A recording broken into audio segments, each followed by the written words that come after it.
Buenos días a todos. En primer lugar, quisiera decir que para mí es un gran privilegio estar aquí con todos ustedes presentando al profesor Francisco Indurain. Su prestigio como científico hace que todos hoy aquí nos sintamos honrados con su presencia. Pero antes de entrar en los detalles de la presentación, me gustaría dedicar unas breves palabras al Año Internacional de la Física que celebramos a lo largo del 2005 y al que está vinculada la actividad que hoy desarrollamos. El 1 de junio del 2004, la Asamblea General de Naciones Unidas declaró este año, el 2005, como el Año Internacional de la Física, y con ello se pretende, por un lado, conmemorar el centenario de la publicación de los 3 artículos que escribió Albert Einstein en 1905 y que marcaron un hito en el desarrollo de la física del siglo XX. Por otro, transmitir a la sociedad la importancia y la actualidad de la física como una de las disciplinas clave para el desarrollo del conocimiento. Numerosas actividades se están desarrollando en España para conmemorar este año internacional y en este sentido debemos agradecer a todas las instituciones que están involucradas, que están patrocinando este congreso por el esfuerzo que sin duda están realizando. Entrando ya en materia, lo primero que me gustaría transmitirles es que el profesor Indurain es una persona extraordinaria. A su excelente labor como científico se añade una personalidad dotada de un gran carisma y comprometida con la transmisión del conocimiento a la sociedad. Nuestro conferenciante es uno de los físicos teóricos más sobresalientes que tenemos en España y es uno de los impulsores de la investigación en física en España. Y esto es importante resaltarlo porque el desarrollo de la investigación en física en España ha sido muy notable en los últimos 20-25 años. Los indicadores internacionales nos dicen que la física es la disciplina donde la producción científica española tiene un mayor reconocimiento, un mayor impacto en el contexto internacional. Y esto es debido, en gran medida, a una serie de personas que impulsaron la investigación en física partiendo prácticamente de muy poco, hace 20-30 años, y Francisco Indurain, sin duda, es uno de ellos. Yo tengo la suerte de haber empezado mi andadura científica cuando me licencié en la Universidad Autónoma de Madrid, de haber comenzado a trabajar con el profesor Indurain, y es importante destacar la visión que en aquel momento tenía sobre cómo orientar, sobre cómo transmitir que lo importante es atacar problemas importantes, problemas de gran calado, independientemente de las modas que siempre son transitorias. El profesor Indurain ha contribuido en muchos campos de la física de partículas. Fundamentalmente ha hecho contribuciones muy reconocidas en el ámbito del scattering profundamente inelástico. Trabajó también en teorías de gran unificación, concretamente en predicciones de las vidas medias de desintegración de los protones.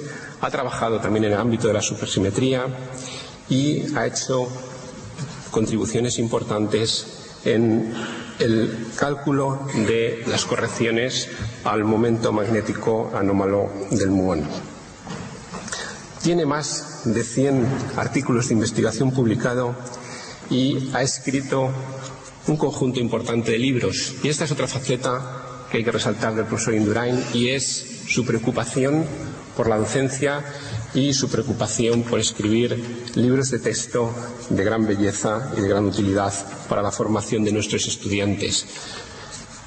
Tiene 2 libros en este sentido, Mecánica cuántica y Mecánica cuántica relativista, pero además tiene otro libro de gran importancia, más para ya el ámbito de la investigación, que es el libro de la cromodinámica cuántica, que ya va por su 5ª edición y recientemente ha aparecido una edición traducida al ruso. Aparte de eso, el profesor Indurain tiene también una gran preocupación por transmitir el conocimiento, algo que está intrínsecamente ligado a este evento y a este año que estamos celebrando, y son conocidos sus libros de divulgación científica. Tiene 3 de ellos escritos. Primero, ¿Quién anda ahí? Otro de electrones, neutrinos y quarks, y últimamente ha escrito un nuevo libro, Los desafíos de la ciencia. Entrando ya en detalles de su trayectoria profesional, destacaré que el profesor Indurain se licenció en la Universidad de Zaragoza en el año 1962 para posteriormente doctorarse en esa misma universidad en el año 1964. Hizo una serie de estancias postdoctorales, fundamentalmente en el CERN, en el Centro de Investigación en Física de Partículas Europeo, y en la Universidad de Nueva York. Actualmente es catedrático de la Universidad Autónoma de Madrid, donde ha estado impartiendo docencia y haciendo investigación desde el año 1971. El profesor Indurain ha sido profesor visitante en numerosas instituciones, es una larga lista, pero es de destacar por la frecuencia con que ha estado en estos centros, sus estancias en el CERN, el Centro Europeo de Física de Partículas, y en la Universidad de Michigan.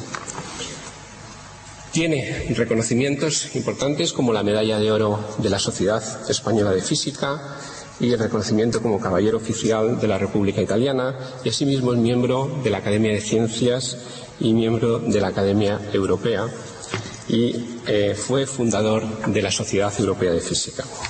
Sin duda nos encontramos ante uno de nuestros más eminentes científicos comprometido, como he indicado, con la transmisión del conocimiento al gran público, una labor que debe formar parte de la agenda de los investigadores, porque si la sociedad no es conocedora de su actividad, difícilmente va a apoyar su trabajo. Precisamente este Año Internacional de la Física tiene como uno de los objetivos inundar de física a la sociedad. La física es una ciencia que debe tener una presencia constante en la educación. Se trata de una parte integral de la cultura donde cada descubrimiento científico abre nuevos horizontes. Hoy día, donde la investigación se desarrolla en un contexto cada vez más multidisciplinar, la física se hace indispensable para abordar problemas en muchos ámbitos: energía, salud, medio ambiente, pero también nos ayuda a dar respuestas a preguntas que solapan con el arte, con la poesía, con la filosofía. A lo largo del siglo XX, la física se ha acercado a la construcción de una teoría unificada de todas las interacciones fundamentales, tratando de dar respuestas a preguntas fundamentales como cuál es el origen del universo. Se ha avanzado mucho y, sin duda, en la actualidad conocemos mucho más sobre el universo y los fundamentos de las interacciones, pero no debemos confiarnos en exceso.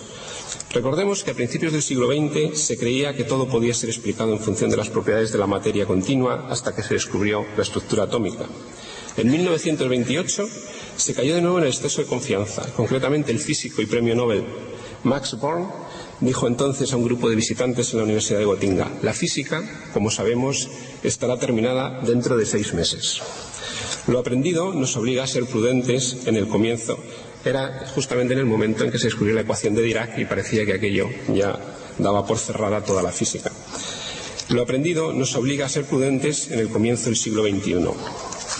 La opinión generalizada es que queda un largo camino por delante, tanto en los fundamentos como en las aplicaciones. La física es una ciencia viva que siempre fascinará a la mente humana.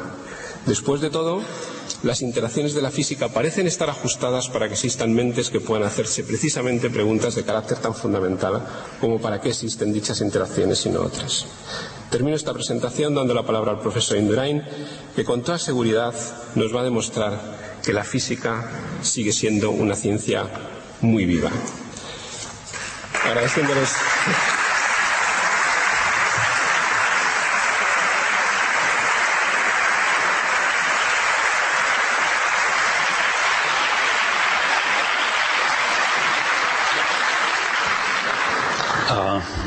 Es un placer el poder estar en San Sebastián y en particular con motivo de la celebración del año maravilloso de Einstein, del Einsteinen Urte Miresgarria, y creo que lo he dicho con un acento muy malo, pero se lo repito: Einsteinen Urte Miresgarria. Ya el acento ha mejorado bastante.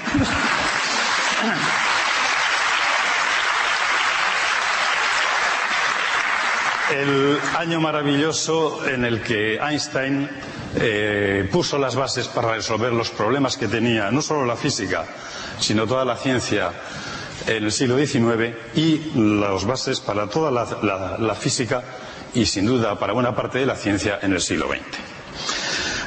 Como todo el mundo lo ha dicho, pues iré bastante rápido. Dicho sea de paso, como en la Autónoma de Madrid somos bastante primitivos, pues yo utilizo transparencias en vez del PowerPoint ese. Me dijeron los organizadores que utilizara PowerPoint, que es más elegante.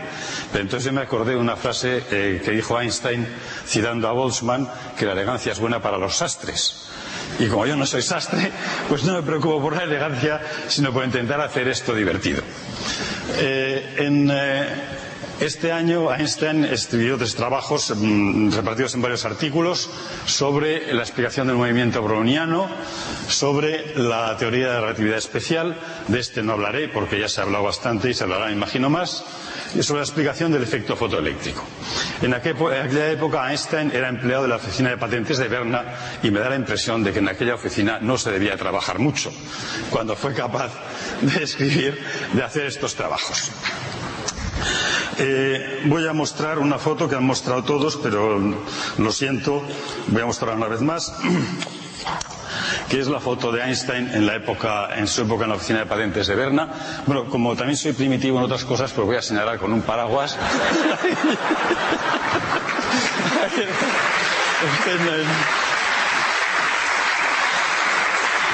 Esto del paraguas es muy interesante porque en Madrid es un objeto arqueológico. Como no se ve nunca, hay que ir al Museo Arqueológico para ver paraguas. Pero aquí en San Sebastián tiene su utilidad. Una cosa interesante de esta foto de Einstein es que lleva corbata, chaleco y chaqueta, porque todavía no era suficientemente importante y tenía que vestirse de forma más o menos convencional.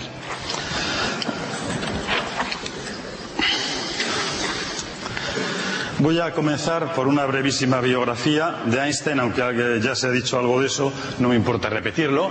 Einstein nació el 14 de marzo de 1879 en Ulm, que es una pequeña ciudad del sur de Alemania. Murió el año 55 en Princeton, en Estados Unidos, de manera que este año se cumplen también 50 de su muerte. Como nos recordó el profesor Hesbach, los primeros años fueron duros para Einstein. En el año 95 fracasó en su intento de entrar en la Escuela Politécnica de Zúrich, que se llama Eidgenössische Technische Hochschule, y que tanto entonces como ahora era uno de los grandes centros de ciencia y tecnología de Europa y de todo el mundo, por supuesto. Pero al año siguiente le aceptaron, en el año 86. Hay gente que dice que Einstein sacó sus trabajos de la nada. No es cierto. Einstein tuvo una formación científica de muy alto nivel en la ETH. En el año 1900 sacó el diploma en la ETH. También hay un mito que es totalmente falso acerca de las notas de Einstein. Los que crean que se sacan malas notas tienen posibilidad de ser un Einstein. No digo yo que no, pero no me parece muy probable. Las notas que sacó fueron 5 en física, tanto teórica como experimental, 5 en astronomía, 5,5 en geometría y 4,5 en tesina, que no son malas notas porque en la ETH, por motivos misteriosos, puntuaban sobre 6. Son de hecho notas muy altas. A pesar de ello, pues no le dieron empleo en la ETH como asistente. En el año 1901 se nacionalizó suizo. 2 años antes había renunciado a su nacionalidad alemana. El ambiente nacionalista racista que había en Alemania en aquella época a Einstein le resultó francamente desagradable, de manera que durante 2 años prefirió ser apátrida que guardar su nacionalidad alemana. De hecho, le preguntaron más adelante que él qué se sentía, porque después, en el 41, se nacionalizó americano, y él dijo que realmente no se sentía nada, pero que la única nacionalidad a la que tenía un cierto cariño era la suiza. Bien, en el año 1901 intentó buscar trabajo en Leipzig, en Alemania, y no lo consiguió, ni tampoco en Leiden, en Holanda, pero sí lo consiguió en Winterthur y en Schaffhausen, que son 2 pequeñas ciudades suizas. En el año 2, probablemente por motivos personales, porque quería casarse y quería un empleo fijo, se empleó en la oficina de patentes de Berna, donde hizo estos trabajos del año maravilloso. En el año 5, la Universidad de Berna aceptó una tesis de la que ya nos han hablado, de Einstein, y publicó los 3 trabajos del año maravilloso. En el año 7 intentó que le aceptaran como profesor en Berna y le rechazaron, pero en el año 8 ya le aceptaron. Entre el año 5 y el año 7 y el año 8 los físicos comenzaron a darse cuenta de la gran importancia de los trabajos que había publicado Einstein. Una cosa que los profesionales no entendemos es cómo le aceptaron a Einstein sus trabajos. Eran unos trabajos sobre todo la relatividad y el efecto fotoeléctrico que iban mucho más allá de lo que se sabía en la época. Cómo los editores de la revista tuvieron la visión de aceptar esos trabajos, yo no sé si algún historiador lo sabe, pero yo no lo sé. En todo caso, a partir de este momento, de 1908-1909, cambia la fortuna de Einstein. En el año 9 le hicieron doctor honoris causa por la Universidad de Ginebra, en Suiza. En el mismo año, profesor en Zúrich, pero en la universidad, no en la Escuela Politécnica todavía. En el año 11 le hicieron catedrático en Praga. Praga en aquella época era parte del Imperio Austrohúngaro y tenía una universidad alemana. En el año 12 le hacen catedrático en la ETH, en Zúrich, donde había estudiado, y en el año 13 le hacen una cátedra especial para él en Berlín y le hacen académico de la Academia Prusiana de Ciencias.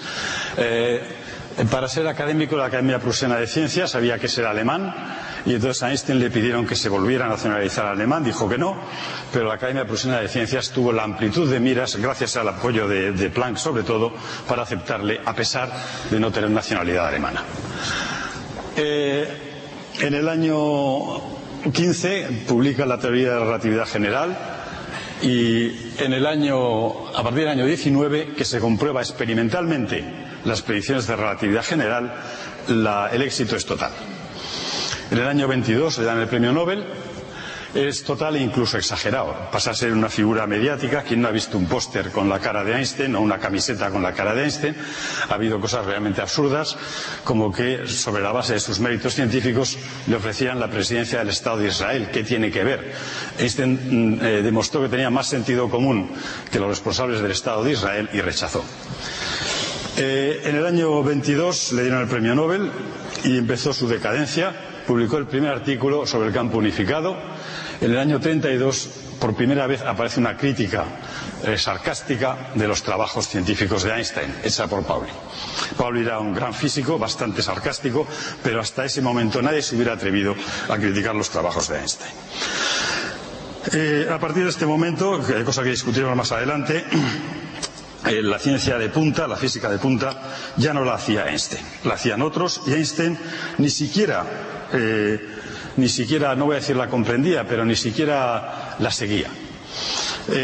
Sin embargo, estos últimos años de Einstein, aunque fueron años de decadencia, son muy interesantes desde un punto de vista personal, porque demuestran el alto nivel humano que tenía Albert Einstein. El tener grandeza de espíritu cuando se está ganando es relativamente fácil, pero el tenerla cuando se está perdiendo tiene mucho más mérito, y esto ya lo veremos. Bien, ¿cuál es la importancia de la obra de Einstein? Bueno, parece que es innecesario decirlo, pero yo creo que se debe de decir. En el siglo XIX había una serie de problemas en la ciencia en general y en la física en particular, de los cuales yo voy a recalcar 4. El primero, la contradicción entre la mecánica de Galileo y Newton con la teoría del electromagnetismo y en particular de la propagación de la luz, que había desarrollado Maxwell. En segundo, que lo discutiré. En segundo lugar, la radiación a bajas temperaturas. Lo que se observaba que radian los cuerpos a bajas temperaturas no era lo que la teoría calculaba. Lo tercero, las desintegraciones radiactivas, las descubrió Becquerel y luego los Curie a final del siglo XIX. Es una fuente de energía 1.000.000 de veces más de lo que hubiera producido cualquier reacción química y aparentemente inagotable e inexplicable con la ciencia de la época. Y finalmente, la contradicción entre la edad de la Tierra y la edad del Sol. En el siglo XIX, a mitad del siglo XIX, los geólogos, en particular el británico Lyell, estudiando la velocidad de sedimentación y estudiando las capas de sedimentos en la Tierra, llegaron a calcular la edad de la Tierra y les salía miles de millones de años, mientras que calculando la energía que podía llegar del Sol, la edad podía ser como mucho 1.000.000 de años. Era una contradicción de un factor más de 1000 y nadie podía explicarse cómo estos dos efectos podían ser compatibles. Bueno, pues para explicar todo esto es necesario la relatividad y es necesaria la mecánica cuántica, dos cosas que comenzó y una las terminó Albert Einstein en ese año maravilloso, en ese Urte Miresgorria. Tengo que decirlo dos veces para que la segunda salga con acento vasco. Urte Miresgorria. Entonces, en este año maravilloso, pues hice una serie de contribuciones que permitieron explicar estos problemas. Y además, las soluciones, llevó a una revolución de la física, dos revoluciones, la relatividad y la mecánica cuántica, que la cambió por completo con respecto a la física del siglo XIX.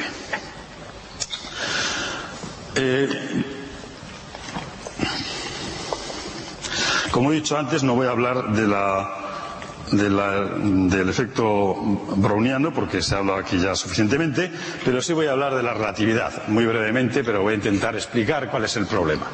Pero después de todo, esto es una celebración de física. Yo lo que intento hacer es que ustedes entiendan la física que había detrás de todo esto.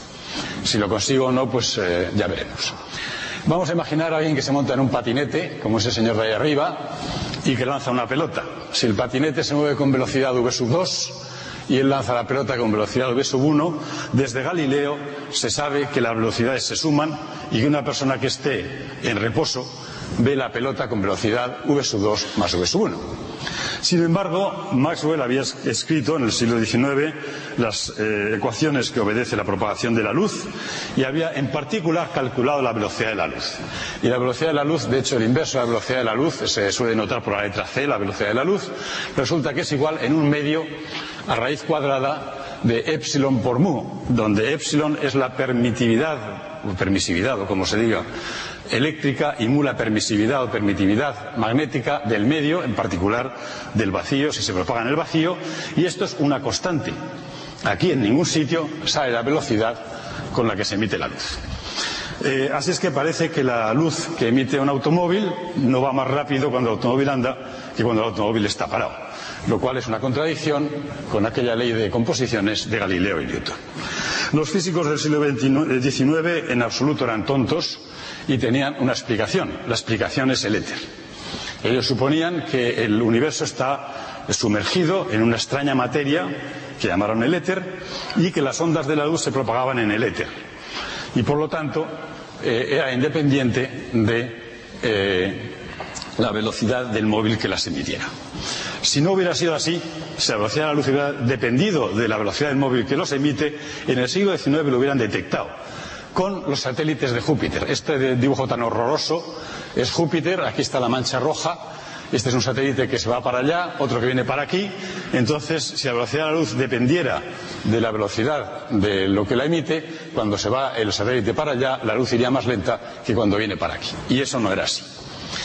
Así es que en el siglo XIX estaban muy contentos. El éter era un poco molesto para todo el mundo, pero muy contentos lo explicaban por el éter. Y la pregunta es si hay alguna otra situación en la que ocurra algo parecido. La respuesta es que sí que la hay. Lo mismo pasa, por supuesto, con el sonido. Imaginemos una ambulancia que viene hacia nosotros. Entonces, el sonido que emite su sirena va a la misma velocidad tanto si se nos acerca como si se nos aleja. ¿Por qué? Pues porque el sonido son vibraciones del aire y dependen únicamente de la elasticidad del aire y no depende de la velocidad de la ambulancia con la que se mueve la ambulancia. Lo mismo pensaba en el siglo XIX que ocurría con la luz de los faros de adelante o de atrás de la ambulancia. A final del siglo XIX, Michelson, primero en realidad se llama Michelson por defecto, porque Michelson no era anglosajón, era no sé si letón o lituano, o sea que probablemente se debía llamar Michelson. Pero en fin, todo el mundo llama Michelson y luego en colaboración con Morley, primero en Letonia o Lituania o no sé dónde, y luego en Estados Unidos, hicieron una serie de experimentos para intentar medir la velocidad de la Tierra con respecto al éter. No la velocidad del móvil que emite luz, sino si nosotros nos movemos hacia el móvil con respecto al aire, si fuera el sonido. Si en ese caso la velocidad de la luz tendría que cambiar y convertirse en C' igual a C más la velocidad con la que nosotros nos movemos. Sin embargo, esto resultó ser falso. La velocidad de la luz fue constante no solo cuando se mueve el móvil, que ya lo sabían en el siglo XIX, sino cuando nos movemos nosotros con respecto al móvil. La primera solución a este problema, aunque sin saberlo, la dio un matemático, Voigt, un alemán, en 1887, que encontró las ecuaciones de invariancia de las ecuaciones de las condiciones de invariancia de las ecuaciones de Maxwell. Nadie le hizo caso. A final del siglo XIX, Fitzgerald, un irlandés, y Larmor, que fue el que divulgó más sus ideas, se dieron cuenta de que una manera de entenderlo era suponer que al moverse un cuerpo en el éter, seguían todavía pensando que existía el éter, la presión del éter, si yo me estoy moviendo aquí, la presión del aire me aplastaría un poquitito, pues aplastaría al cuerpo, lo haría más corto y la longitud se acortaría según esta fórmula, donde V es la velocidad a la que se mueve el cuerpo y C es la velocidad de la luz. Y esto justamente cancelaría exactamente el exceso de velocidad de la luz. En Poincaré, entre el año 1998 y 1905, las ideas de Poincaré eran extraordinariamente profundas. Aunque Poincaré era matemático, tenía un conocimiento amplio y profundo de la física, se dio cuenta de que por argumentos de invariancia de grupo, si la longitud se contraía, el tiempo tenía que dilatarse. Y de acuerdo con esta fórmula, que es esencialmente la opuesta a esta otra. A este factor se llama factor de Lorentz. Y estas transformaciones de la longitud y del tiempo se llaman transformaciones de Lorentz o transformaciones de Poincaré, lo cual con respecto al tiempo está justificado, con respecto a la del espacio es una injusticia porque la había descubierto antes Fitzgerald y Voigt. Voigt también ha descubierto la del tiempo. En todo caso, así es como se llaman. En el año 5, simultáneamente con el segundo trabajo de Poincaré, Einstein, en su año maravilloso, dio la vuelta al calcetín y miró las cosas de una manera totalmente distinta. Tan totalmente distinta que los físicos tardaron bastantes años en darse cuenta de lo que había hecho Einstein. Poincaré, que no era físico, pero como digo, tenía un conocimiento muy profundo de la física, tardó 6 años en darse cuenta de lo que había hecho Einstein. Einstein lo que dijo es, aquí tenemos un hecho, y es que la velocidad de la luz es constante. Olvidémonos del éter. El éter tiene propiedades absurdas. Olvidémonos del éter. Vamos a ver qué mecánica es compatible con este hecho fundamental. Entonces preguntó qué mecánica es compatible con este hecho fundamental y encontró justamente una mecánica con estas transformaciones y estas otras transformaciones. Pero Einstein, como siempre que se hace algo nuevo, fue más allá. Y en un segundo trabajo encontró la que probablemente es la ecuación más famosa de la física, que es E igual a mc cuadrado. Está escrita aquí abajo, que dice que la energía y la masa son dos cosas equivalentes y que se puede crear energía destruyendo masa y recíprocamente. Y abriendo la puerta para entender los fenómenos radiactivos, para entender por qué el Sol lleva brillando tanto tiempo y para entender tantísimas otras cosas. Bien.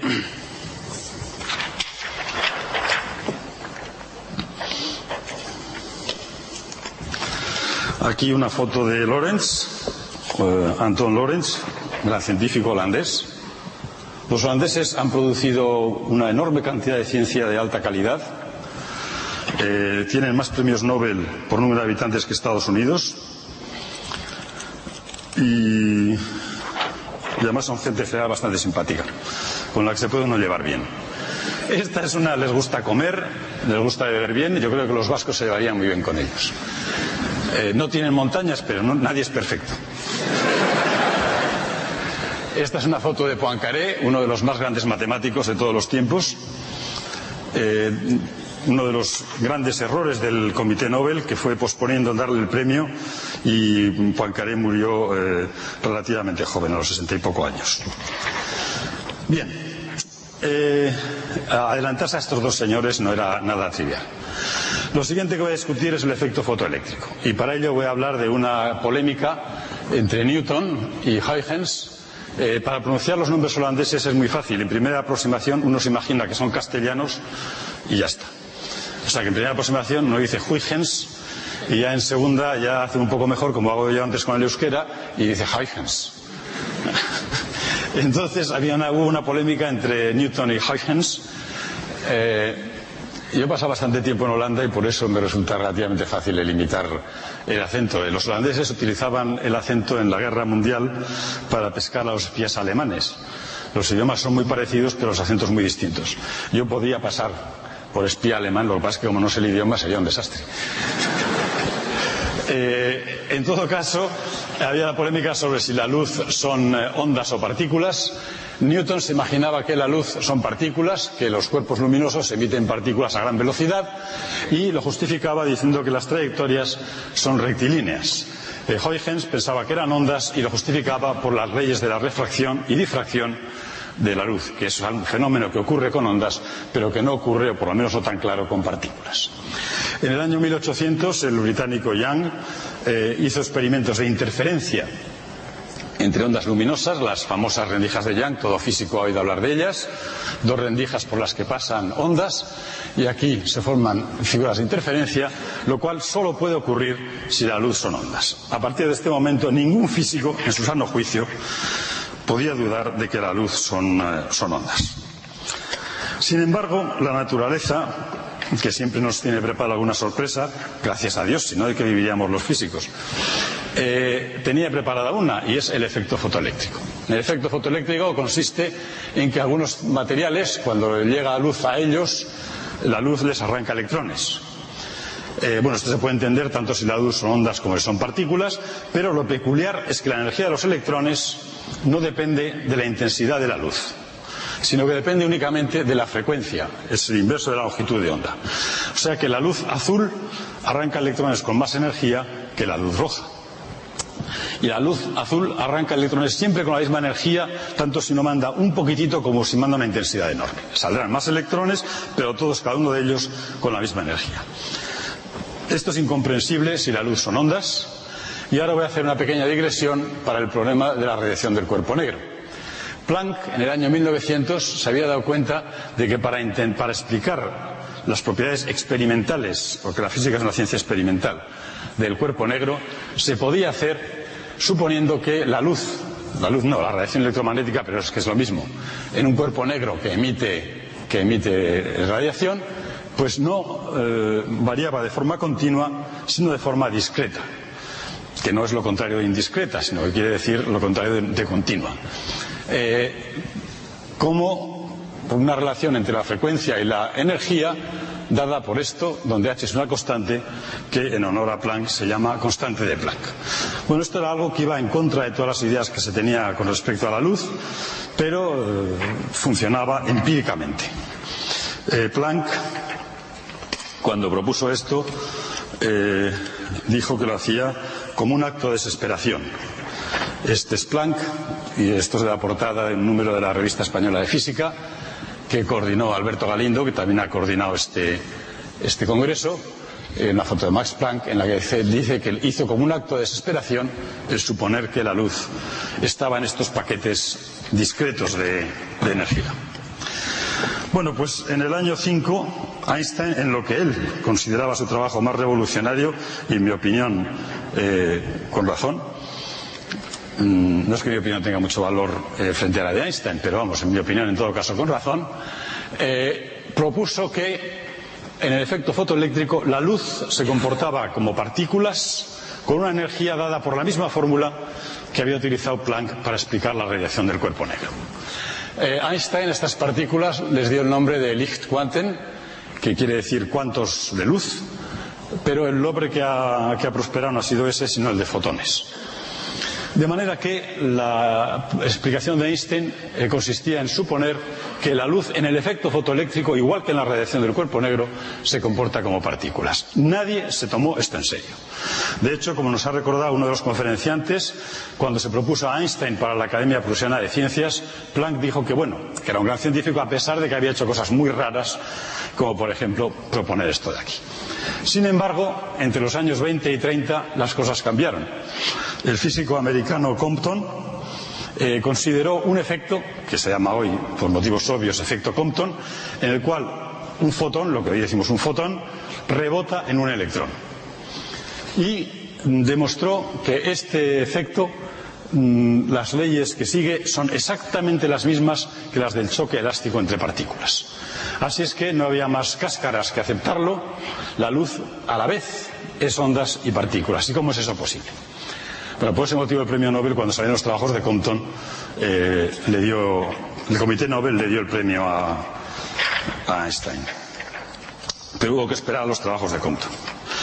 Bueno, pues para hacer las cosas más complicadas, digamos que en el año 23 el francés Louis de Broglie, creo que se pronuncia Broglie, es un embrollo el pronunciarlo porque el nombre es de origen italiano y si fuera italiano sería Broglie, pero como es francés pues hay que pronunciarlo a la francesa, de Louis de Broglie. Dijo que ya que el fotón que todo el mundo sabe, la luz que todo el mundo sabe que son ondas, a veces puede comportarse como partículas, los electrones que todo el mundo sabía que son partículas, a veces se tendrían que comportar como ondas. Pero no solo dijo eso, decir cosas es muy fácil. Lo que es más difícil es hacer predicciones. Y Louis de Broglie dijo que eso se podía comprobar intentando hacer experimentos de interferencia con electrones. Y efectivamente, los experimentos con electrones de interferencia, que luego lo veremos, se hicieron y no hubo más cáscaras que admitir que algo podía ser a la vez dos cosas contradictorias como onda y partícula. Hubo que inventar una nueva mecánica, lo que llevó a la mayor revolución de la física, la mecánica cuántica, que la inventó Heisenberg, y un año después Schrödinger escribió su ecuación, pero ya se sabía la mecánica cuántica cuando Schrödinger escribió su ecuación. Schrödinger, de paso, demostró que su ecuación era equivalente a la formulación de Heisenberg. Lo que pasa es mucho más cómoda de utilizar, claro. Y además, luego Heisenberg introdujo el principio de incertidumbre, que es algo extraordinariamente molesto, y que dice que, a nivel microscópico, las partículas no tienen ni localización bien definida, ni se mueven con velocidad bien definida. O sea que el electrón o el fotón ni saben dónde están, ni saben a dónde van, ni saben lo que son, es decir, que son como un ser humano cualquiera, vamos.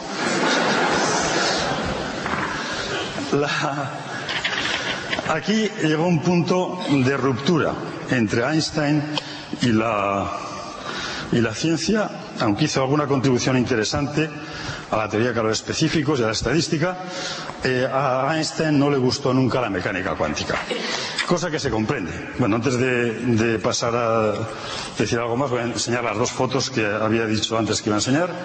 Esto de arriba es un experimento que puede hacer cualquiera que tenga una bañera, incluso si no tiene una bañera con un lavabo también se puede hacer. Se dejan caer dos gotas de agua, ahí arriba, a la derecha y a la izquierda, simultáneamente, y esto crea ondas que crean una figura de interferencia, típico de ondas. Esto de abajo es una figura también de interferencia, lo que saldría de allá si hubiera un detector al fondo, pero hecho no con ondas, sino con electrones.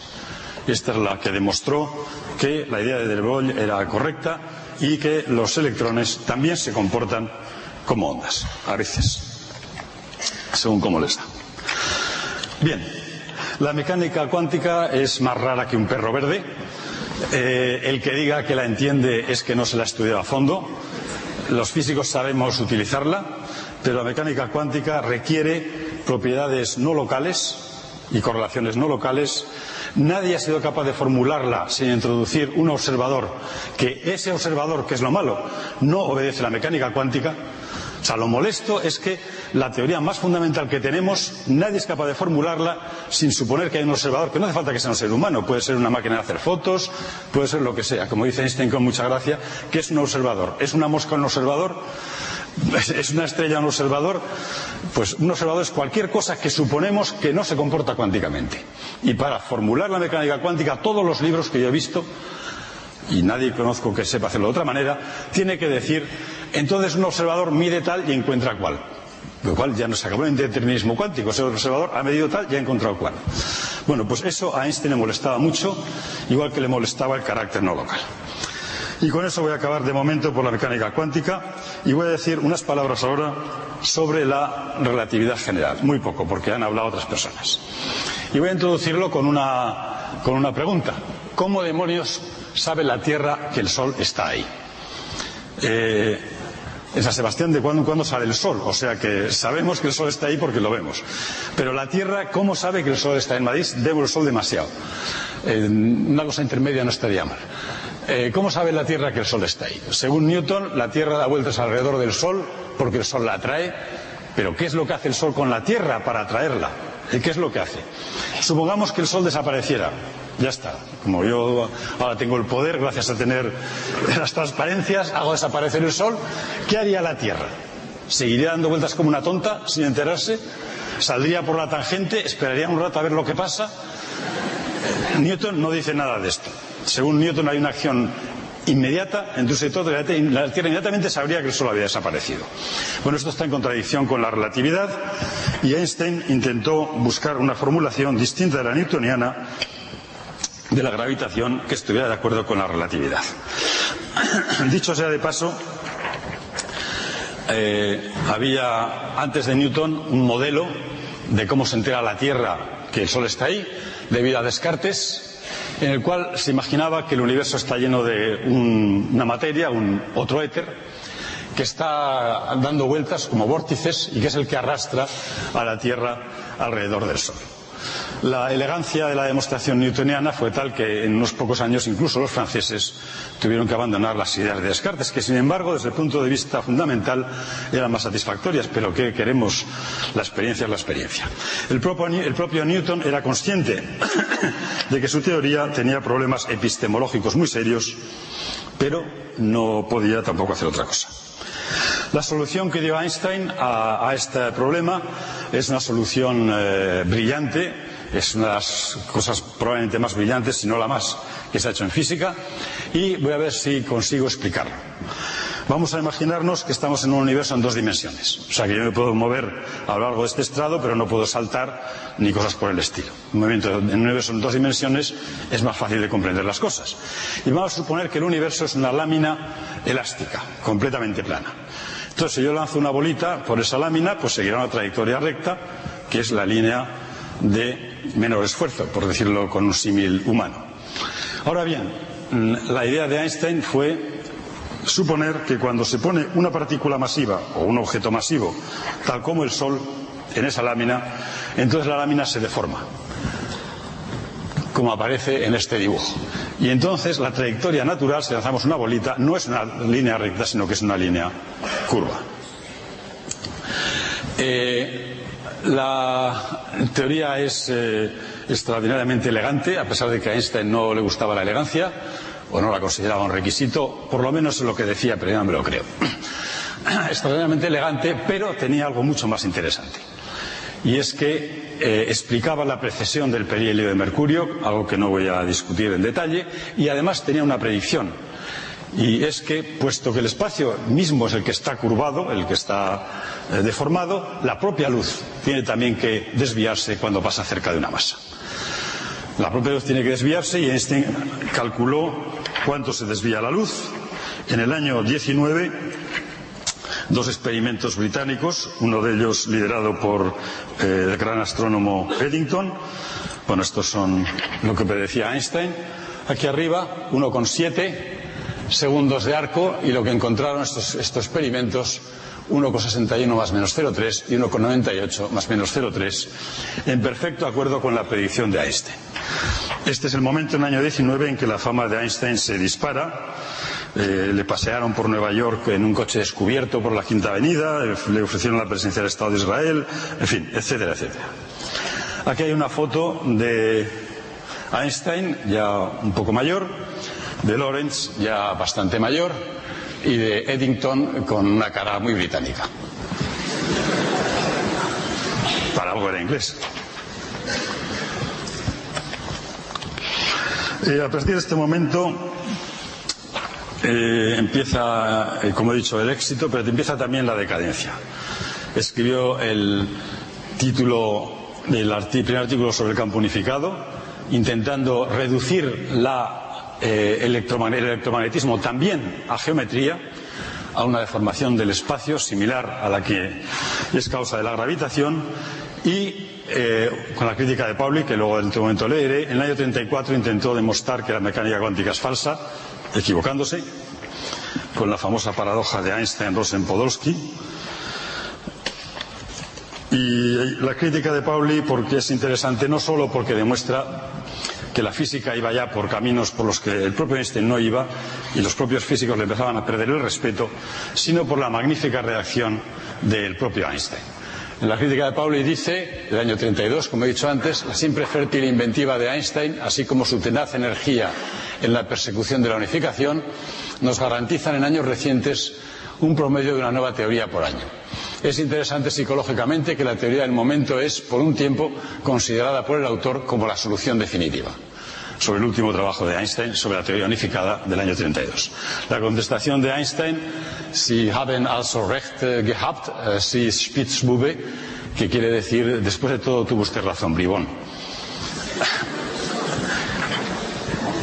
No todos, si nos dijeran algo parecido de una de nuestras teorías sobre la que llevamos trabajando 10 años, contestaríamos así. A partir de los años 20, la física, como digo, se hizo al margen de Einstein. Aparecieron dos nuevas interacciones. En el año 26, Chadwick descubrió las interacciones fuertes que ligan el núcleo atómico. Y en el año 32, Fermi propuso la primera teoría de la radiactividad. Unas interacciones más débiles que las electromagnéticas, en las cuales se utilizaba de forma básica tanto la relatividad como la mecánica cuántica. La posibilidad de una teoría unificada de electromagnetismo y gravitación en este momento para los físicos estaba claro que se desvanecía, porque había otras dos interacciones más que hubiera habido que unificar también y que además claramente obedecían las leyes de la mecánica cuántica. En el año 27, en un trabajo de Dirac, aquí hay disputas. Se puede saber si un físico tiene mentalidad matemática o fenomenológica según cuál sea el trabajo más importante, que considera más importante de Dirac. Los que tienen mentalidad más matemática consideran que la ecuación de Dirac. Los que tenemos mentalidad más fenomenológica consideramos que sus trabajos sobre emisión y absorción de fotones. Dirac describió justamente los procesos de emisión y absorción de fotones como la creación por un electrón de un fotón o como la aniquilación de un fotón que lo absorbía el electrón. Para entender qué es lo raro de esto, consideremos un electrón que está libre. Este electrón que está libre, pues seguirá libre toda su vida. Como todo el mundo sabe, en un sistema de referencia de energía no le pasa nada. No puede pasarle nada.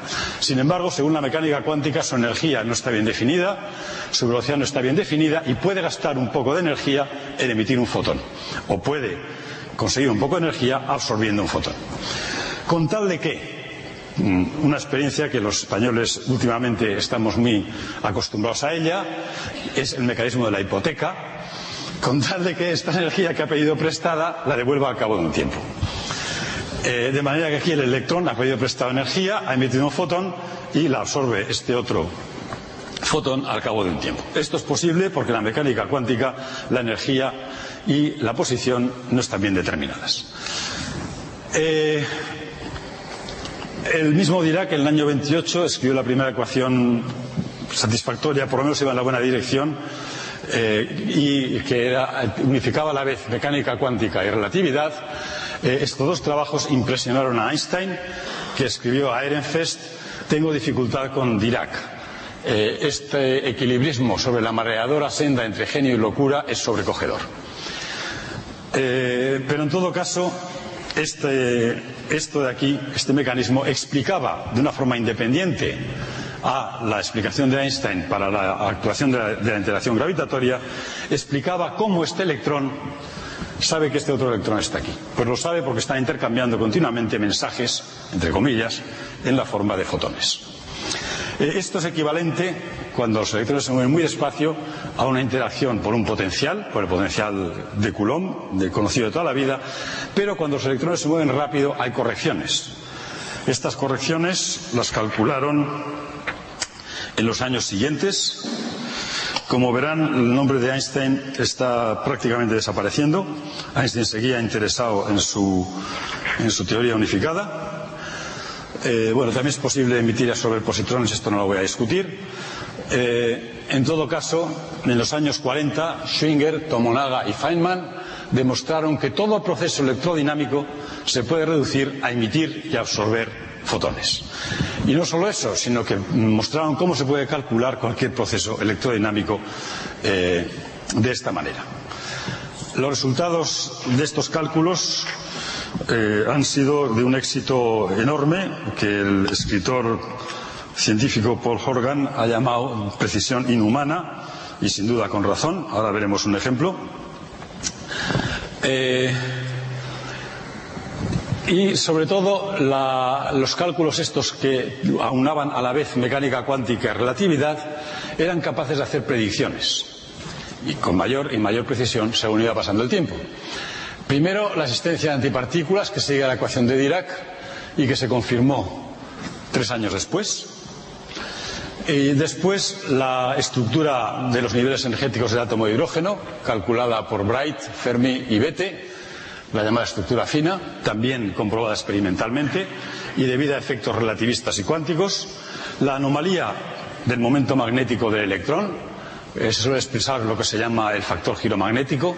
Si la teoría de Dirac, de la ecuación de Dirac, fuera exacta, el factor giro magnético sería 2, pero Schwinger mostró que correcciones cuánticas y relativistas de orden superior lo cambiaban un poquitito a 2,00116, en perfecto acuerdo con el valor experimental que se conocía en esta época. Todavía aquí Einstein seguía, dale que te pego, a este es el valor los que hicieron el experimento, Kush y Foley, con su teoría de unificación que intentaba evitar la mecánica cuántica. En la actualidad, por ejemplo, esta cantidad, el momento magnético del electrón, se ha medido con una precisión de 11 cifras decimales, aquí está, y se ha calculado teóricamente con 12 cifras decimales, y el acuerdo es perfecto. En todos los cálculos y las medidas experimentales de procesos puramente electromagnéticos, e incluso en procesos que involucran alguna otra interacción, como el momento magnético del muón, sobre el que hubo una cierta polémica hace unos años y no voy a hablar de él, el acuerdo llega a las 9, 10, 11 cifras decimales. Para que alguien se dé una idea de qué quiere decir un acuerdo de 11 cifras decimales, si uno va a una sidrería, cosa que nos llevaron anoche, yo creo que era un intento de tranquilizarme a mí para que no estuviera demasiado excitado cuando diera esta conferencia, pero no lo consiguieron. Nos llevaron a la sidrería, entonces se puede beber sidra y uno pide una botella de 1 litro de sidra. Dice, pero quiero exactamente 1 litro de sidra.